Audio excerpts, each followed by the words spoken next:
I was born to preach the gospel. I was born to preach the gospel. I was born to preach the gospel. And I sure do love my job. Yeah.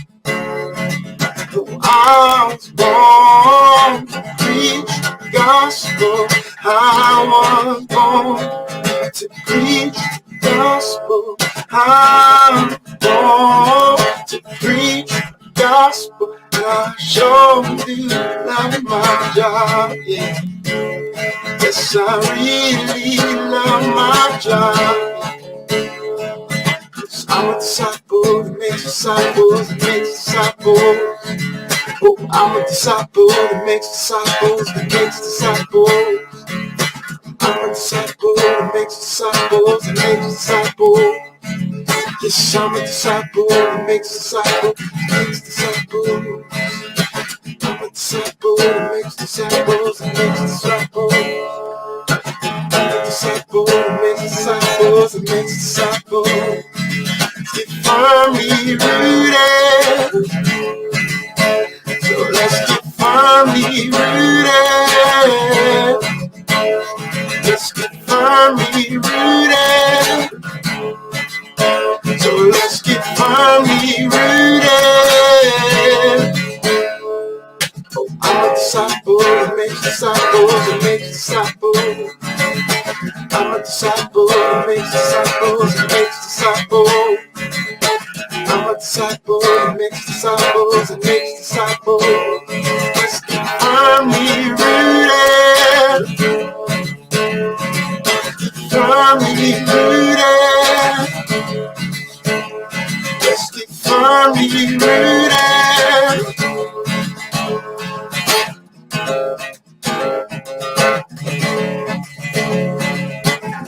Yeshua, Yeshua, Yeshua, Yeshua, Yeshua, Yeshua. I'm a disciple that makes disciples that makes disciples. We're disciples that make disciples that make disciples. We are disciples that make disciples that make disciples. We are disciples that make disciples that make disciples. Let's keep firmly rooted. Firmly rooted.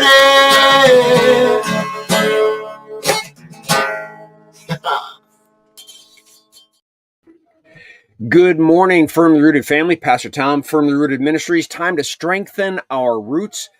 We have been dancing back and forth using the same computer, trying to get the flourish in and getting the strengthen our roots in, the rooted men in, and we're not successfully going out to X right now. And so I'm trying to cut and paste the YouTube video link to X.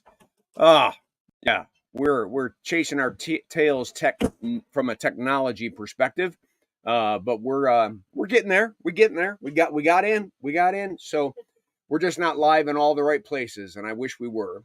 We were doing so well on X, and all of a sudden now that has become a problem. Vivian Davis, good morning. Emily Connolly, good morning, and happy birthday to you. All right, I already sang that. Chuck B, good morning, and happy birthday, Emily. Connie Sandbrink, good morning. Let's see, who else? Bert Reggiani, good morning. Alice, good morning. And again, I hope some people are seeing the link on X. Favorite memory verses. This one goes along with yesterday's verse. This is 2 Timothy 4:4. Let me pull it up for you. It's just one verse. And we'll grab that.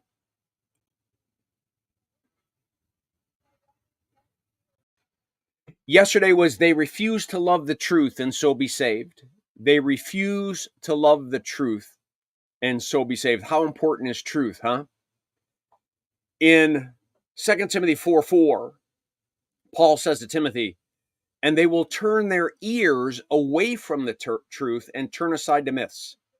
They will turn their ears away from the truth and turn aside to myths. So it's a simple verse, but I guess want to make it real life-ish. For half of my lifetime, we've lived in a worldview getting shoved down our throats that truth is relative, that you can have your truth and I can have my truth, and we can all just have our own truths. When in fact, that's a lie. Because if everybody had the absolute freedom to be and do whatever they wanted, all of a sudden those freedoms would infringe upon somebody else's freedoms, and before you know it, we would have chaos. You see, the one thing that people don't realize in the worldview that says truth is relative and everybody could have their own truth is that they miss the point that we're sick people. We're not good naturally. We're evil naturally. And so hence, our choices aren't going to be even good for ourselves, let alone good for others. And the idea that we turn our ears away from the truth and turn aside to myths is the idea of the people who were going to stone Stephen, and Stephen was telling them that he could see heaven, and they put their hands over their ears and they yelled and screamed. They didn't want to face reality. And then they stoned him to death. Same thing with the crucifixion of Jesus. My point is, truths had to be developed because of sin, right? Look at it. Before sin, there was only one law. Love the Lord your God with all your heart, mind, soul, and strength. Love your neighbor as yourself. That was it. Love. But because we naturally do not love properly, because we are corrupt, there has to be all these other laws that are telling us that we can't kill someone, we can't hurt someone, we can't lie to someone, we can't steal from someone, we can't. Why are you ever notice that all the laws are can'ts? All the laws out there are restricting our freedom. And then you want to say that everybody can do whatever they want, they can have their own truth? It just doesn't make any sense. It'll never work. And so now we have a society that's completely twisted up. We have an American society that doesn't know which way is up or down, left or right, north or south. We don't know if we can say words or not say words. We're changing the definition of words. We are literally driving a wedge in the minds of our young people, confusing them, making them hopelessly lost. We have got to get back to truth. That there are absolute truths. One, that you're created in the image of God. Two, that you are worthy of love. Three, that you're worthy of compassion and care and understanding. And so am I.